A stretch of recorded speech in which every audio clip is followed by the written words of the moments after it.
मित्रांनो, आज आपण ना सीख कबाब बिर्याणी बनवतोय. एअर फ्रायरमध्ये आपण कबाब बनवणार आहोत. खूप इझिएस्ट वेमध्ये, खूप मजेदार आहे. सुरुवातीला चिकनचा खिमा आहे आणि याच्यामध्ये अद्रक, लसूण, मिरची, कोथिंबीरची पेस्ट टाकतोय.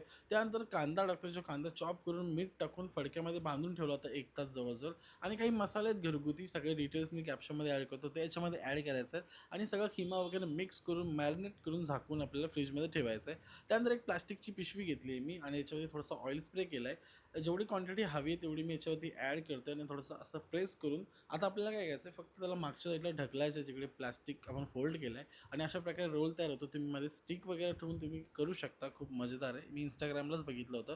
त्यानंतर त्याचे मी 2 पार्ट करून घेतो. छोटे-छोटे आपण कबाब तयार करून घेतो आहे आणि एअर फ्रायचा जो बेस असतो त्याच्यावरती ऑइल ब्रश करून घ्यायचा आहे किंवा तुम्ही बटर ब्रश करून घेऊ शकता आणि मग डायरेक्ट ठेवायचं आहे. 180 सेल्सिअसवरती आपल्याला 20 मिनिटं आधी मस्त हे कबाब शिजवून घ्यायचे आहेत. नंतर एका टोपामध्ये तुम्हाला टाकायचं तेल, बटर आणि हे सगळं टाकल्यानंतर आपल्याला थोडेसे खडे मसाले टाकायचे, दालचिनी, वेलची आणि याच्यामध्ये थोडंसं टाकायचं तेजपत्ता.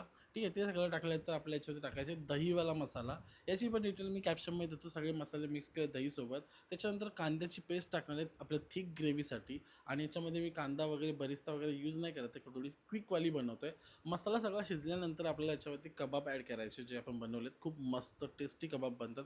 यासोबत हिरवी चटणी वगैरे सर्व्ह केली तर खूप जबरदस्त बनते. एकदा नक्की ट्राय करून बघा.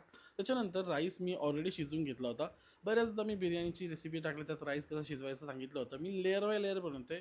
काही क्वांटिटीमध्ये कबाब्स काढून सेकंड लेयरला टाकतोय. त्याच्यानंतर मग थोडं फूड कलर वगैरे यूज करणार आहे तर तुम्ही स्किप करू शकता. त्याची काही गरज नाही आहे. आता मला तुम्हाला थोडं दाखवायचं चटपटा म्हणून मी त्याला फूड कलर यूज केला आहे आणि थोडंसं तूप वगैरे टाकून आपल्याला मस्त झाकून ठेवायचं आहे. स्टीम करून घ्यायचं आहे म्हणजे दम द्यायचा आहे आणि मग अशा प्रकारे आपली ही मस्त मलाई मलाई तर नाही म्हणणार पण सीख कबाब बिर्याणी तयार होते. खूप सिंपल वेमध्ये टेस्टी पण खूप मजेदार लागते.